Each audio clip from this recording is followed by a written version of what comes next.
जय हिंद दोस्तों, कैसे हो आप लोग। आशा करता हूँ आप लोग अच्छे होंगे। अभी अभी आपका एसएससी सीपीओ एसआई का फुल नोटिफिकेशन जारी हो गया है, जिसमें आपका 4100 प्लस पदों पर आपकी वैकेंसी निकली हुई है। तो आज हम एसएससी सीपीओ एसआई का प्रीवियस ईयर का पेपर सॉल्व करेंगे, जिसमें हम जीके जीएस के पेपर को सॉल्व करने वाले हैं। ये आप देख सकते हो, ये आपका जो पिछला भर्ती एसएससी सीपीओ एसआई का वैकेंसी निकला था, उसके जो एग्ज़ाम हुए थे उसका ये पूरा आंसर की है, तो वो हम सॉल्व करने वाले हैं। इसके अलावा हम रीजनिंग का पेपर भी सॉल्व करेंगे। तो अगर आप नए हों दोस्तों तो चैनल को ज़रूर सब्सक्राइब कर लें।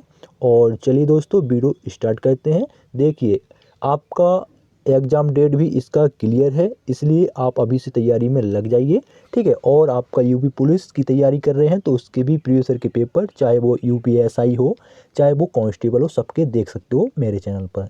तो ये रहा आपका जीके जीएस का पहला प्रश्न। ये देख लीजिए, आपका general knowledge and general awareness, ठीक है। तो पहला प्रश्न है आपका, कोनेरू हम्पी किस खेल से संबंधित है। तो जो आपका कोनेरू हम्पी है ये आपका शतरंज से संबंधित है। ऑप्शन 2 आपका बिल्कुल सही होगा। बेसिकली ये आंसर की है, ठीक है। तो इसमें आपका राइट आंसर पहले से दिख रहा है, लेकिन जितना भी आप प्रीवियस ईयर का पेपर सॉल्व कर लोगे, आप देखो कई लोग नए होते हैं, उनको नहीं पता होता, यहाँ वहाँ की चीज़ें पढ़ते रहते हैं और एग्जाम में वो आती तक नहीं है। तो आप जितना हो सके प्रीवियस ईयर के पेपर लगाइए, प्रीवियस ईयर के पेपर पर ही आपका है जो एग्जाम है वो निकल जाएगा आराम से, ठीक है। तो दूसरा प्रश्न है, निम्न में से कौन सा शब्द बौद्ध स्तूप की वास्तुकला से संबंधित है। तो कौन सा शब्द है, वो है आपका हर्मिका। कौन सा, हर्मिका। ऑप्शन 2 बिल्कुल सही होगा, ठीक है। अगला प्रश्न देखिए, अगला प्रश्न है, निम्न में कौन सा तिलहन की श्रेणी के अंतर्गत नहीं आता है। तो कौन नहीं आता है, तो आपका जई नहीं आता है। ऑप्शन 4 बिल्कुल सही होगा, ठीक है। और देखो, प्रीवियस ईयर के पेपर लगाने का सबसे बड़ा फायदा यह होता है कि आपको पता चल जाता है कि जो प्रश्न हैं उन प्रश्नों का लेवल क्या है, कहाँ कहाँ से प्रश्न पूछे जा रहे हैं, ठीक है, किस टाइप के प्रश्न हैं, तो उसी हिसाब से आप तैयारी कर सकते हो। अगला प्रश्न, सीधी रेखा में चलने वाली वस्तु द्वारा उत्पन्न की गई शक्ति ज्ञात करने के लिए बल को डैश से गुणा किया जाता है। तो बल को वेग से गुणा किया जाता है, किसके, वेग से गुणा करोगे तो आपको पता चल जाएगा, ठीक है। ऑप्शन 4 बिल्कुल सही होगा। इसका रीजनिंग का भी सॉल्व करवा देंगे, ठीक है, रीजनिंग का भी करेंगे सॉल्व, तो चैनल को जरूर सब्सक्राइब कर लीजिएगा। अगला प्रश्न, निम्न में से कौन सा जीवाश्म ईंधन नहीं है। तो कौन सा नहीं है, तो आपका जो जैव ईंधन है ये आपका जीवाश्म ईंधन नहीं है। तो ऑप्शन 3 बिल्कुल सही होगा, ठीक है। अगला प्रश्न देखो, ऐसा ही मैंने दिल्ली पुलिस कांस्टेबल के प्रीवियस ईयर के पेपर सॉल्व कराए थे, सेम आपके वही एग्जाम में पूछे गए हैं। मतलब ये जैसे मान लो रीजनिंग कराए तो रीजनिंग का थोड़ा, बिल्कुल थोड़ा क्या, पूरा सेम टू सेम वैसे ही प्रश्न आपके आए हैं मैथ के, रीजनिंग के, ठीक है। लेवल वही रहता है, तो आपको लेवल पता चल गया, वैसे ही आप उसकी तैयारी कर सकते हो, ठीक है। अगला प्रश्न है, रामोजी फिल्म सिटी निम्न में से किस शहर के निकट स्थित है। तो दोस्तों ये आपका हैदराबाद में स्थित है। और ये वाला जो प्रश्न है ये आपका आरपीएफ, ठीक है, रेलवे का जो होता है ना आरपी, रेलवे प्रोटेक्शन फोर्स, उसका जो एसआई का पेपर हुआ था उसमें ये प्रश्न पूछा गया था। आप देख लीजिएगा, उसका भी मैं सॉल्व कराऊंगा आरपीएफ वाला, ठीक है। अगला प्रश्न, निम्न में से किस कवि का नाम निराला था। किस कवि का उपनाम निराला था। तो सूर्यकांत त्रिपाठी निराला, सभी को पता होगा, आसान प्रश्न है। Option 1 is right answer. अगला प्रश्न देखिए, अगला प्रश्न है, निम्न में से कौन सा बैराज बांध भारत बांग्लादेश सीमा के सबसे नज़दीक है। तो कौन सा बांध, वो है आपका फरक्का बांध, ठीक है। कौन सा, फरक्का बांध, ठीक है। ऑप्शन 4 बिल्कुल सही होगा। अगला प्रश्न थोड़ा स्पीड में करते हैं, आर्सेनिक का रासायनिक प्रतीक क्या है। तो आर्सेनिक का रासायनिक प्रतीक होता है AS, ठीक है। ऑप्शन 2 बिल्कुल सही। अगला प्रश्न, अगला प्रश्न है आपका पॉलिटी से, और ये आपका प्रश्न एसएससी जीडी में कई बार पूछा गया है। भारतीय संविधान का निम्न में से कौन सा अनुच्छेद अस्पृश्यता को समाप्त करता है। तो कौन सा है, आर्टिकल 17, ठीक है, अनुच्छेद 17, और 18 आपका उपाधियों के अंत से रिलेटेड है, ठीक है। और ये प्रश्न कई बार पूछा गया है। अगला प्रश्न, किस वर्ष ग्रीष्मकालीन ओलंपिक खेलों में पीटी ऊषा महिलाओं की 400 मीटर बाधा दौड़ में 0.01 सेकेंड से कांस्य पदक से चूक गई थी? तो कब? 1984 ईस्वी में। ठीक है, अच्छा प्रश्न है आपका, ऑप्शन 2 बिल्कुल सही होगा। अगला, मैहरगढ़ नवपाषाण काल की बस्ती पाकिस्तान के डैश प्रांत में स्थित है? तो पाकिस्तान के बलूचिस्तान, कहाँ पर? बलूचिस्तान में स्थित है। ऑप्शन 4 बिल्कुल सही होगा। अगला प्रश्न, अगला प्रश्न है आपका सोरा। सोरा का आपका दूसरा नाम या सोरा का रासायनिक नाम पूछा है। तो इसका रासायनिक नाम होता है पोटेशियम नाइट्रेट। क्या होता है? Potassium nitrate. ऑप्शन 3 बिल्कुल सही। अगला प्रश्न, बोकारो में इस्पात संयंत्र देश के सहयोग से बनाया गया था? ये प्रश्न कई बार पूछा गया। तो भैया सोवियत संघ, जो आपका रूस है ना वर्तमान में, उसी के सहयोग से बनाया गया था। ठीक है, ऑप्शन 2 बिल्कुल सही होगा। अगला, निम्न में से कौन सा शहर गंगा नदी के मार्ग पर स्थित नहीं है? तो भाई साहब कौन सा नहीं है? लखनऊ आपका स्थित नहीं है। ठीक है, लखनऊ शायद आपका गोमती नदी पर है। ठीक है, शायद। ठीक है, और कानपुर तो भाई गंगा, प्रयागराज भी गंगा और पटना भी गंगा। ठीक है, वाराणसी भी गंगा नदी किनारे स्थित है। अगला प्रश्न, अगला प्रश्न है आपका, निम्न में से कौन सा शहर कोरोमंडल तट के किनारे स्थित है? तो कौन सा शहर है? वो है आपका तूतीकोरिन। कौन सा? तूतीकोरिन। ऑप्शन 4 बिल्कुल सही होगा। अगला प्रश्न, किस व्यक्ति को 20वीं सदी का डार्विन कहा जाता है? तो किस व्यक्ति को? अर्नेस्ट मेयर को। किसको? अर्नेस्ट मेयर को। ऑप्शन 4 बिल्कुल सही होगा। अगला प्रश्न, वर्ष 2018 में उद्यम अभिलाषा निम्न में से किसके द्वारा शुरू किया गया एक राष्ट्रीय स्तर का उद्यमशीलता जागरूकता अभियान है? तो किसके द्वारा शुरू किया? सिडबी, SIDBI। ऑप्शन 2 बिल्कुल सही। अगला प्रश्न, भारत में राष्ट्रीय खाद्य सुरक्षा अधिनियम निम्न में से किस वर्ष अधिनियमित किया गया था? तो किस वर्ष? तो दोस्तों 2013 में। ऑप्शन 1 बिल्कुल सही होगा। ठीक, अगला प्रश्न, लोहे की कील कॉपर सल्फेट के घोल में डुबोने के बाद डैश हो जाती है? कैसी हो जाती है? भूरी हो जाती है। ठीक है, अगला प्रश्न, भारतीय विशिष्ट पहचान प्राधिकरण डैश मंत्रालय के अंतर्गत एक संविधिक प्राधिकरण है? तो कौन से मंत्रालय के अंतर्गत आता है ये आपका इलेक्ट्रॉनिकी और सूचना प्रौद्योगिकी के अंतर्गत आपका ये आता है। ठीक है, ऑप्शन 4 बिल्कुल सही होगा। या उन्होंने लॉन्च किया, ये भी हो सकता है। अगला प्रश्न, निम्न में से कौन सा राज्य वर्ष 2000 में बनाया गया था? तो भाई साहब उत्तराखंड बनाया गया था। छत्तीसगढ़ भी आपका 9 नवंबर को शायद बनाया गया था, 9 नवंबर 2000 को। ठीक है, और आपका उत्तराखंड भी बनाया गया था। एक राज्य और है कोई बनाया गया था, चाहे वो झारखंड हो सकता है। ठीक है, जो आपका 2000 में बनाए गए थे।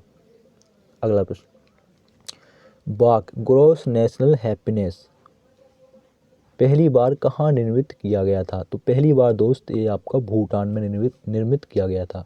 ठीक है, दिख रहा है ना? अब सही है। ठीक है, अगला प्रश्न देखो। अगला प्रश्न है आपका, मगरमच्छों में डैश हार्ट चैम्बर होते हैं? कितने? 4 हार्ट चैम्बर होते हैं। ऑप्शन 1 बिल्कुल सही होगा। बहुत ही यार डीपली से प्रश्न पूछ रहा है। 30 जून 2020 तक भारतीय संविधान की प्रस्तावना में डैश संशोधन किया गया या किए गए? तो आपका एक बार संशोधन किया गया। ऑप्शन 4 बिल्कुल सही होगा।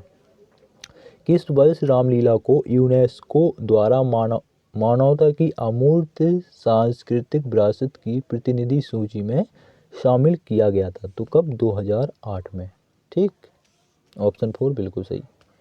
अगला प्रश्न है, उदयगिरी और खंडगिरी की प्रसिद्ध गुफाएं डैश में स्थित है? कहाँ पर? ओडिशा में स्थित है। ठीक है, थोड़े स्पीड में करवाते हैं क्योंकि आपका 50 अंक इसमें जी के जी पूछा जाता है। ठीक है, एक मिनट। अगला प्रश्न देखो। अगला प्रश्न है आपका, हिल स्टेशन माथेरान किस राज्य में स्थित है? तो ये महाराष्ट्र में स्थित है। ठीक है, अगला प्रश्न देखो। अगला प्रश्न है आपका, औपनिवेशिक भारत के संदर्भ में हार्टोग कमेटी की रिपोर्ट निम्न में से किस क्षेत्र से संबंधित है? तो किस क्षेत्र से संबंधित है? तो दोस्तों ये आपका शिक्षा से संबंधित है। अगला प्रश्न, पाकिस्तान आईसीसी पुरुष विश्व कप के फाइनल में कितनी बार पहुंचा? तो दोस्त ये 2 बार पहुंचा। कितनी बार? 2 बार। ऑप्शन 4 बिल्कुल सही। 1946 में निम्न में से किसे भारतीय संविधान सभा का अंतरिम अध्यक्ष बनाया गया था? किसको? सच्चिदानंद सिन्हा को। किसको? सच्चिदानंद सिन्हा को। ऑप्शन 4 बिल्कुल सही होगा।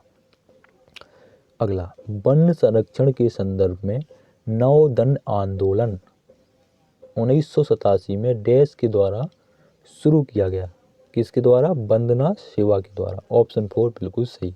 ठीक है, आप चाहे जिस किसी एग्जाम की तैयारी करेंगे सब में ही पूछा जाएगा। निम्न में से कौन भारत का पहला पुर्तगाली वायसराय था? तो कौन सा है? वो है आपका पुर्तगाली वायसराय पूछे तो वो है आपका Francisco de Almeida. Francisco de Almeida. Option 4 बिल्कुल सही होगा। अगला प्रश्न देखिए, राष्ट्रीय एकता के लिए इंदिरा गांधी पुरस्कार डैश द्वारा प्रदान किया जाता है? तो किसके द्वारा? भारतीय राष्ट्रीय कांग्रेस के द्वारा। ठीक है, इंडियन नेशनल कांग्रेस के द्वारा ये जो आपका पुरस्कार है इंदिरा गांधी पुरस्कार, ये आपको दिया जाता है। अगला प्रश्न, सागर माता किसका नेपाली नाम है? तो जो आपका सागर माता है इसको क्या कहते हैं? माउंट एवरेस्ट भी कहते हैं। क्या कहते हैं? Mount Everest. इसके बाद फिर इससे नीचे K2 है, उसके बाद कंचनजंगा है। ठीक है, चोटी सबसे लंबी ये है, फिर ये है, फिर ये कंचनजंगा तीसरे नंबर पर। ठीक है, अगला प्रश्न। अगला प्रश्न है आपका, यूडर्मा मैकुलम चित्तीदार डैश को दिया गया नाम है? तो भाई साहब ये चमगादड़ को दिया गया नाम है, या इसका वो भी हो सकता है वैज्ञानिक नाम हो सकता है, जैसे मनुष्य का नाम होता है होमो सेपियंस। ठीक है, तो चमगादड़ का यूडर्मा मैकुलम हो सकता है। ऑप्शन 2 बिल्कुल सही। अगला प्रश्न, पुस्तक इंडिया विंस फ्रीडम किसने लिखी? ठीक है, India wins freedom. Option 1 Maulana Abul Kalam Azad ने, मिसाइल मैन जिसको हम कहते हैं। ऑप्शन 1 बिल्कुल सही। यदि कोई वस्तु 10 दोलन प्रति सेकंड करती है तो किलो हर्ट्ज में यदि कोई वस्तु 10 दोलन प्रति सेकंड करती है तो किलो हर्ट्ज में इसकी आवृत्ति डैश होगी? क्या होगी? 0.01 होगी। ऑप्शन 2 बिल्कुल सही होगा। अगला, पुस्तक द लाइफ डिवाइन डैश द्वारा लिखी गई थी? तो किसके द्वारा? श्री अरविंदो के द्वारा। ऑप्शन 2 बिल्कुल सही होगा। अगला प्रश्न देखिए, डैश 1975 की रात में इंदिरा गांधी ने राष्ट्रपति फखरुद्दीन अली अहमद से आपातकाल लगाने की सिफारिश की? तो कब? 25 जून 1975 की रात में। ठीक है, तो ऑप्शन 4 आपका बिल्कुल सही होगा। निम्न में से कौन सा स्तूप स्थल उत्तर प्रदेश राज्य में स्थित नहीं है? तो कौन सा नहीं है? तो आपका ये भरहुत नहीं है। कौन सा नहीं है? भरहुत नहीं है। तो ऑप्शन 1 बिल्कुल सही होगा। अगला प्रश्न, जयप्रकाश नारायण को प्रेम पूर्वक डैश के रूप में जाना जाता है? तो किसके रूप में? लोक नायक के रूप में जाना जाता है। ऑप्शन 1 बिल्कुल सही होगा। अगला, भारत के निम्न में से किस राज्य में प्रत्येक वर्ष अम्बुबाची मेला आयोजित किया जाता है? तो आपका कहाँ पर? असम में। कहाँ पर? असम में आपका अम्बुबाची मेला लगाया जाता है। ऑप्शन 1 बिल्कुल सही होगा। वैदिक भजनों या मंत्रों के संग्रह को डैश कहा जाता है? क्या कहा जाता है? संहिता कहा जाता है। ऑप्शन 4 बिल्कुल सही होगा। अगला, निम्न में से कौन सा विषय भारतीय संविधान की 11वीं सूची में शामिल किया गया है? कौन सा विषय है? स्वास्थ्य और स्वच्छता। ऑप्शन 4 बिल्कुल सही होगा। ठीक, निम्न में से किस वर्ष राजकुमार सलीम ने मुगल तख्त पर चढ़ाई की थी? 1605 में। ठीक है, कब की थी? 1605 में। 1605 में ख्याल से अकबर भी टपक गया था। निम्न में से कौन सा शहर भारत के मुख्य भूभाग के सुदूर दक्षिणी सिरे से सबसे दूर है? तो कौन सा शहर? नांदेड़। ये शायद आपका महाराष्ट्र में है। ठीक है, ऑप्शन 3 बिल्कुल सही होगा। अगला प्रश्न, निम्न में से कौन सा एक्शन एट ए डिस्टेंस बल है? कौन सा? गुरुत्वाकर्षण। ऑप्शन 2 बिल्कुल सही। मक्का और गन्ने के तने के निचले सिरे से बाहर आने वाली सहायक जड़ों को क्या कहा जाता है? क्या कहा जाता है? अवस्तंभ जड़ कहा जाता है। अवस्तंभ जड़। ऑप्शन 3 बिल्कुल सही होगा। अगला, बारामती, क्या? बारावती स्पोर्ट्स स्टेडियम किस राज्य में स्थित है? तो ये उड़ीसा में स्थित है। ऑप्शन 3 बिल्कुल सही होगा। तो दोस्त ये थे आपके एसएससी सीपीओ एसआई में पूछे गए प्रश्न। आगे आपके मैथ का सेक्शन है, ठीक है, पूरा ये आंसर की है, देख सकते हो आप। तो वीडियो कैसा लगा कमेंट बॉक्स में जरूर बताना। और देखो, आप चाहे किसी भी एग्ज़ाम की तैयारी कर रहे हो, चाहे आरपीएफ हो गया, रेलवे की, चाहे आप एसएससी किसी एग्ज़ाम की या स्टेट के किसी भी एग्ज़ाम की, सभी में ये प्रश्न पूछे जाते हैं, ठीक है। तो आपको सभी प्रश्न अच्छे से पढ़ने हैं, ठीक है। तो 50 के 50 प्रश्न सॉल्व करवा लिए मैंने।